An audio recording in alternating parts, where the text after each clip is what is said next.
సద్గుణ రాసి నీ జాడలను నా ఎదుట నుంచుకొని గడచిన కాలం సాగిన పయనం నీ కృపకు సంకేతమే.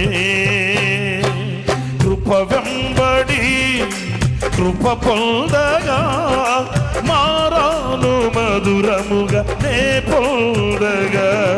కృప వెంబడి కృప పొందగా మారాను మధురముగా నే పొందగా.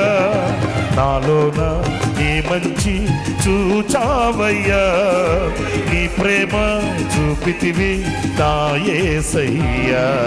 నాలోన ఏ మంచి చూచావయ్యా, నీ ప్రేమ చూపితివి నా యేసయ్యా.